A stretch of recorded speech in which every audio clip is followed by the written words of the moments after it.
প্রিয় ছাত্রছাত্রীবৃন্দ, আজকে আমি তোমাদের সামনে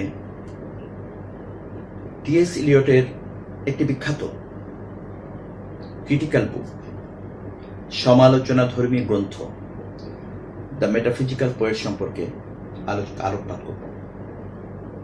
দ্য মেটাফিজিক্যাল পোয়েটস একটি উল্লেখযোগ্য সমালোচনাধর্মী গ্রন্থ, যাকে আমরা ক্রিটিক্যাল বুক বলে থাকি। দ্য মেটাফিজিক্যাল পোয়েটস এই গ্রন্থটি আজ থেকে প্রায় শতবর্ষ পূর্বে 1921 সালে রচিত। আর এই যে টি.এস. ইলিয়ট, তিনি আসলে একজন আধুনিক যুগের অত্যন্ত গুরুত্বপূর্ণ একজন কবি, এবং তিনি একজন সমালোচকও বটে। তিনি দ্য ওয়েস্টল্যান্ড নামক বিখ্যাত এই কবিতার রচয়িতা, যেটিকে তার মাস্টারপিস বলে মনে করা হয়। তো T S. Eliot the metaphysical poets এই বইটিতে দ্য মেটাফিজিক্যাল পোয়েটস পড়ে যাদেরকে আমরা চিনি, তাদেরকে তিনি নতুন করে মূল্যায়ন করার চেষ্টা করেছেন। তিনি এখানে তুলে ধরার চেষ্টা করেছেন যে যাদেরকে দ্য মেটাফিজিক্যাল পোয়েটস বলা হচ্ছে কিছু নির্দিষ্ট কারণে, আসলে তাদেরকে মেটাফিজিক্যাল পোয়েটস বলাটা যুক্তিযুক্ত নয়। মেটাফিজিক্যাল পোয়েটসদেরকে আসলে মেটাফিজিক্যাল পোয়েটস বলা হয় যেহেতু তারা বিয়ন্ড ফিজিক্যাল, শারীরিক বিষয়ের অনেক উপরের বিষয় তাদের কবিতায় আলোচনা করেছেন, এবং সেই ভিত্তিতেই মূলত তাদেরকে মেটাফিজিক্যাল পোয়েট বলা হয়ে থাকে। কিন্তু আমরা যদি খুব গভীরভাবে পর্যালোচনা করি টি.এস. ইলিয়টের মতানুসারে, তাহলে আমরা দেখতে পাবো যে জন ডান, যাকে মেটাফিজিক্যাল পোয়েট্রির গুরু বলা হচ্ছে, জনক বলা হচ্ছে, এবং পরবর্তীতে এই সপ্তদশ শতকের শেষের দিকের যারা মেটাফিজিক্যাল পোয়েট বলে পরিচিত ছিল, তাদের সাথে কিন্তু আমরা খুব একটা মিল খুঁজে পাই না। হয়তো অল্প কিছু মিল খুঁজে পাওয়া যাবে, কিন্তু বৈচিত্র্য বা পার্থক্যটাই আমরা আসলে অনেক বেশি খুঁজে পাবো। তো সেই বিচারে আসলে সপ্তদশ শতকের শুরু থেকে শেষ পর্যন্ত সকল কবিকে বা এই ধরনের কবিদেরকে বা যাদেরকে মেটাফিজিক্যাল পোয়েট বলা হচ্ছে, তাদের মধ্যে কিন্তু আসলে অনেক পার্থক্য লক্ষণীয়। বরঞ্চ আমরা দেখতে পাই এই যুগের কবিদের নানানভাবে তার পূর্বের যুগের কবিদের কারো কারো দ্বারা প্রভাবিত হতে।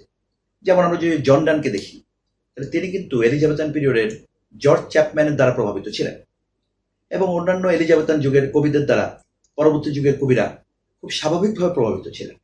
এই জন্য জন ডান তিনি যেরকম প্রেমের কবিতা লিখেছেন, তিনি কিন্তু আবার ধর্মীয় কবিতা লিখেছেন, এবং তার মধ্যে কিন্তু অনেক বৈচিত্র্য আছে। অথচ অ্যান্ড্রু মার্ভেলের মধ্যে আমরা দেখতে পাই একটু ভিন্ন ধরনের, জন ডানের মতো আমরা পাবো না। আবার হারবার্ট ভনকে আমরা দেখি পরিপূর্ণভাবে তারা ধর্মীয় কবিতাই লিখছেন।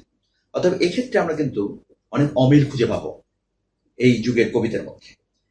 সেই প্রেক্ষিতে টি.এস. ইলিয়ট মনে করেন যে এই যুগের কবিরা আসলে সপ্তদশ শতকের কবি, তাদেরকে poets of the 17th century বলাটাই বেশি বাঞ্ছনীয়, এবং এই যুগের কবিরা তার আগের যুগের কবিদের দ্বারা প্রভাবিত ছিলেন, এবং সেটি খুবই স্বাভাবিক। যেমন এই সপ্তদশ শতকের কবিদের দ্বারা আবার অষ্টাদশ শতকের কবিরাও প্রভাবিত ছিলেন। তো সেই পরিপ্রেক্ষিতে তিনি মেটাফিজিক্যাল পোয়েট্রি অথবা মেটাফিজিক্যাল পোয়েটস এই টার্মিনোলজি, যেটি ডক্টর স্যামুয়েল জনসন ব্যবহার করেছিলেন। ডক্টর স্যামুয়েল জনসন এই জন ডান এবং তার অনুসারী কবিদেরকে মেটাফিজিক্যাল পোয়েটস বলে সম্বোধন করেন। যদিও ডক্টর স্যামুয়েল জনসনেরও পূর্বে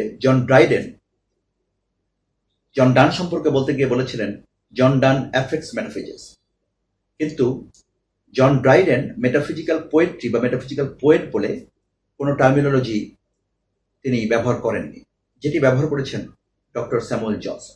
এবং এই মেটাফিজিক্যাল পোয়েট্রি কথাটি ব্যবহার করতে যে ডক্টর স্যামুয়েল জনসন আসলে মেটাফিজিক্যাল পোয়েটদেরকে যতটা না বুদ্ধিদীপ্ত, যতটা না ইন্টেলেকচুয়াল, ততটা তিনি তাদেরকে কবি বলে সম্বোধন করেননি। এবং তিনি মনে করেন যে বিপরীতধর্মী বিভিন্ন ধরনের তুলনা করতে চেয়ে আসলে মেটাফিজিক্যাল পোয়েটরা অনেক ক্ষেত্রে চিন্তা এবং আবেগকে সংমিশ্রণ ঘটাতে পারেননি। কিন্তু টি.এস. ইলিয়ট তার এই বক্তব্যের মধ্যে তুলে ধরেছেন যে মেটাফিজিক্যাল যুগের অথবা যাদেরকে আমরা সপ্তদশ শতকের প্রথম যুগের কবি বলি, তারা কিন্তু আসলে অত্যন্ত সার্থকভাবে থট এবং ইমোশন, থট এবং ফিলিংস, উইট এবং ফিলিংসকে সংমিশ্রণ ঘটাতে পেরেছিলেন, যেটিকে টি.এস. ইলিয়ট বলেছেন ইউনিফিকেশন অফ সেন্সিবিলিটি। এবং এই ইউনিফিকেশন অফ সেন্সিবিলিটির ক্ষেত্রে অত্যন্ত সার্থকভাবে জন ডান এবং তার সমসাময়িক কবিরা উপস্থাপন করতে পেরেছিলেন কবিতাতে, এটা টি.এস. এলিয়ট মনে করেন। কিন্তু এই সপ্তদশ শতকের পরের দিকে যে কবিরা, তারা কিন্তু আসলে এই ইউনিফিকেশন অফ সেন্সিবিলিটি থেকে অনেক দূরে চলে গিয়েছিল, এবং যাদের মধ্যে আমরা দেখতে পাই ডিসোসিয়েশন অফ সেন্সিবিলিটি। তারা থট এবং ইমোশনকে সংমিশ্রণ ঘটাতে অনেক ক্ষেত্রে অপারগ হয়েছে, এবং সেই পরিপ্রেক্ষিতে এই ইউনিফিকেশন অফ সেন্সিবিলিটি এবং ডিসোসিয়েশন অফ সেন্সিবিলিটি, এই দুইটি বিষয়কে বিস্তৃতভাবে আসলে এই মেটাফিজিক্যাল পোয়েটস গ্রন্থটিতে আলোচনা করা হয়েছে। এবং তিনি মনে করেন যে মেটাফিজিক্যাল যুগের অথবা মেটাফিজিক্যাল পোয়েট বলে প্রথম দিকের যে সমস্ত কবিদেরকে মনে করা হতো, তারা যতটা সার্থকভাবে থট এবং ইমোশনকে তাদের কবিতার মধ্যে সংমিশ্রণ ঘটিয়ে উপস্থাপন করতে পেরেছেন, থটকে পুনরায় উপস্থাপন করার ক্ষেত্রে যতটা সার্থকতা দেখাতে পেরেছেন, পরবর্তী যুগের আসলে কবিরা অনেক ক্ষেত্রে সেটা পারেননি। এবং তিনি আরো মনে করেন যে মেটাফিজিক্যাল পোয়েটদেরকে যদি নির্দিষ্ট কিছু বৈশিষ্ট্যের কারণে মেটাফিজিক্যাল পোয়েট বলা হয়, তাহলে আসলে পরবর্তী যুগে আরো অনেক কবিদেরকে কিন্তু একই কারণে মেটাফিজিক্যাল পোয়েট বলতে হবে। এবং এটি কিন্তু খুবই যুক্তিযুক্ত কথা। কারণ যদি বিয়ন্ড ফিজিক্যাল কোনো বৈশিষ্ট্যের কারণে যদি ওই যুগের কবিদেরকে মেটাফিজিক্যাল পোয়েট বলা হয়, তাহলে আধুনিক যুগের কবিদেরকে এই একই বৈশিষ্ট্যের কারণে কেন মেটাফিজিক্যাল পোয়েট বলা হবে না? যেমন আমাদের টি.এস. এলিয়টেরও কিছু কবিতাকে তা আমরা তো মেটাফিজিক্যাল পোয়েট্রি বলতে পারি, কিন্তু আসলে এই বিষয়টি একেবারে অবান্তর।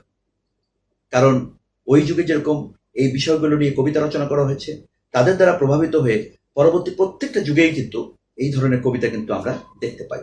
যদি আমরা এই অষ্টাদশ শতকে, যেটা নিও ক্লাসিক্যাল পিরিয়ড বলে পরিচিত, সেই যুগে আসি, তাহলে আমরা টমাস গ্রের যে বিখ্যাত কবিতা এলিজিরিটেড ইন দ্য কান্ট্রি চার্চিয়ার্ড, সেই কবিতাটাকে বিশ্লেষণ করলে আমরা দেখতে পাবো সেখানে কিন্তু আসলে মেটাফিজিক্যাল পোয়েট্রি কিন্তু আছে।